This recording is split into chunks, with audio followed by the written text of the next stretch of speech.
গাজায় হামাসের হামলায় একদিনে ৮ ইসরায়েলি সেনার মৃত্যু হয়েছে। আজ শনিবার ৫ জুন ইসরায়েলের সামরিক বাহিনী IDF এ ঘোষণা দিয়েছে। টাইমস অফ ইসরায়েলের খবরে বলা হয়েছে, শনিবার সকালে দক্ষিণ গাজার রাফায় বিস্ফোরণে ৮ ইসরায়েলি সৈন্য নিহত হয়েছে। সামরিক বাহিনী ঘোষণা করেছে, জানুয়ারি থেকে গাজায় এটি ছিল IDF-এর জন্য সবচেয়ে মারাত্মক ঘটনা। সেনাদের মধ্যে কেবল একজনের নাম প্রকাশ করা হয়েছে। তিনি হলেন কমব্যাট ইঞ্জিনিয়ারিং কর্পসের ৬০১তম ব্যাটালিয়নের deputy company commander Wasem Mahmoud. বাকি ৭ সেনার পরিবারকে তাদের মৃত্যুর বিষয়টি অবহিত করা হয়েছে। তাদের নাম পরে প্রকাশ করা হবে।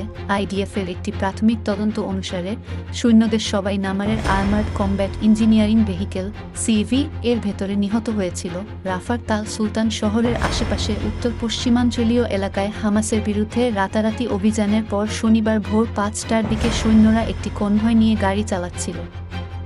এই সময় ৪০১তম আর্মার্ড ব্রিগেডের অধীনে সৈন্যরা প্রায় ৫০ জন বন্দুকধারীকে হত্যা করেছিল।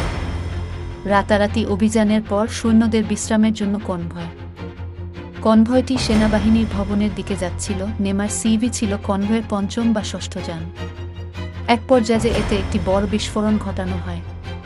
তবে এটি তাৎক্ষণিকভাবে পরিষ্কার নয় যে সেখানে টাইম বোমা স্থাপন করা হয়েছিল নাকি হামাস কর্মীরা কোনো বিস্ফোরক ডিভাইস নিয়ে গাড়ির কাছে এসে সরাসরি CV-তে রেখেছিল। CV-র বাইরের অংশে সংরক্ষিত বিস্ফোরকগুলো বড় ধরনের বিস্ফোরণের সম্ভাবনা নিয়ে তদন্ত করছে সামরিক বাহিনী।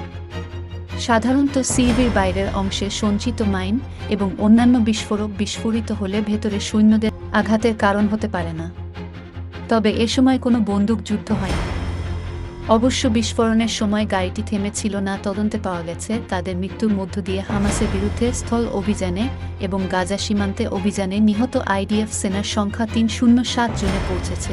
এদিকে গত সপ্তাহে বন্দী উদ্ধার অভিযানে একজন পুলিশ কর্মকর্তা নিহত হয়েছেন।